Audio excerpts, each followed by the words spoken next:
For a newcomer, one of the major difficulties of Quake is the size of the weapon inventory. The ability to carry 8 different weapons is awkward at best, and requires unusual keybinds to appropriately deal with.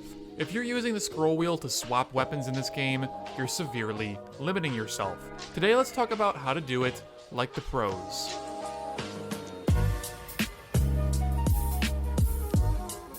Let's begin with the default keybinds. Your weapons are bound in the order they appear on your screen, with the gauntlet being mapped to 1, machine gun to 2, all the way down to the railgun on 8. Reaching up for the numbers 1 through 4 on your keyboard is a piece of cake, and if you've got any other prior FPS experience, this shouldn't be too much of a stretch for you.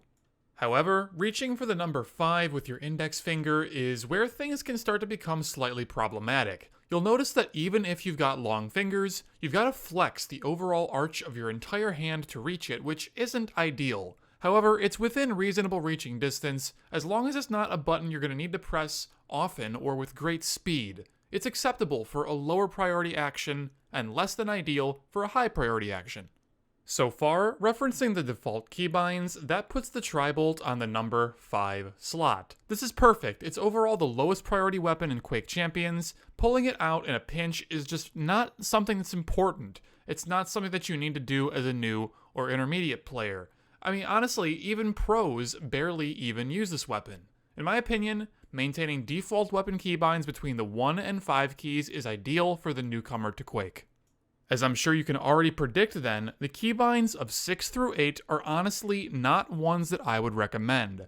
I've got big hands with long fingers, and it's honestly a big stretch for me to reach those keys while holding forward and left as the movement keys, for example. If I'm using Anarchy or I'm using Sorlag, and only holding the left directional key while bunny hopping in order to do some air strafing, and I'm needing to pull out my railgun in a pinch by pressing 8, I promise I will make a mistake on that stretched out hand position a non-zero amount of the time. Unless you want to practice bad keybinds for an inordinate amount of time to learn that motion, I'm willing to bet you'll have this same issue.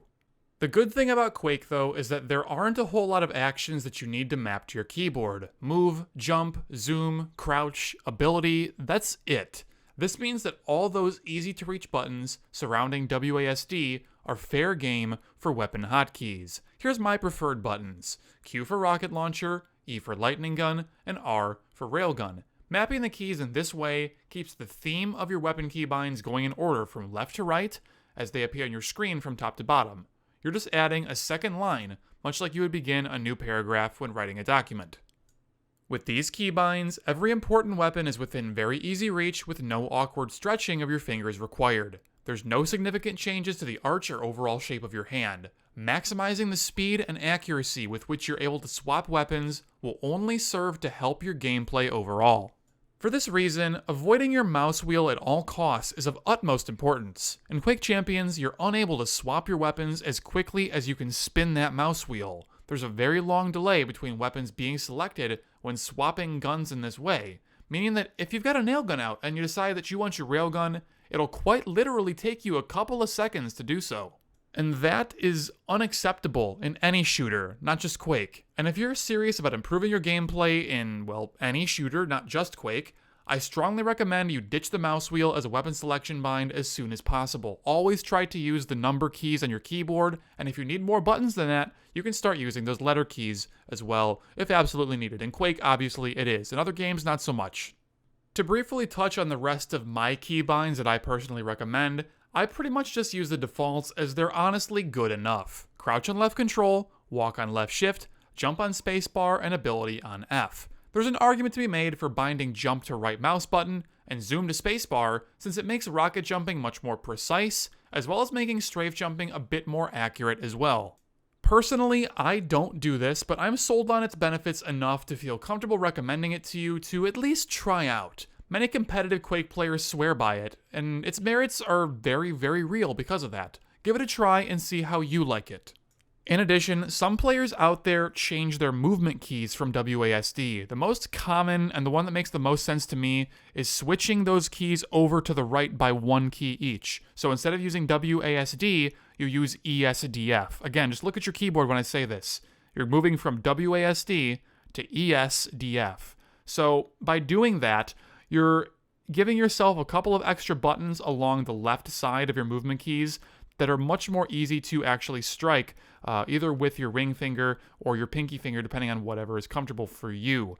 Now, the other benefit of that is now suddenly, if your fingers are on ESDF, then reaching up to 6 is not a problem. You can use your ring finger to reach all the way over to 1, and it's not a stretch. You can use your ring finger to reach to, or your pointer finger, to reach to 6, and that is not a stretch. Reaching to 7 is not a big deal either. So that means that now you're able to use 6, possibly even 7 different number keys on your keyboard comfortably and effectively.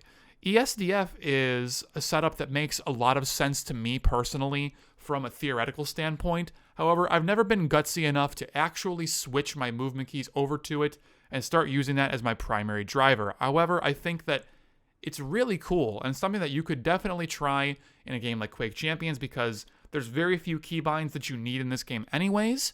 So just giving it a try is going to be easier in this game than it might be in something like Overwatch, where you have a lot more buttons that you need to be just cognizant of. So it's a good place to start it and try it and see if it's something that works for you before you move into something that's a little bit more complicated. But anyways, guys, I'm not going to keep going into the theoretical of that with you guys. That's my recommendations, is mostly just to keep everything on those default keybinds. 1 through 5 are the same as normal. The rocket launcher is going to go on Q, the lightning gun is going to go on E, the railgun is going to go on R, and that is just the basic simple stuff that I think makes the most sense for people. It makes the most sense for me. It's very simple, very replicable.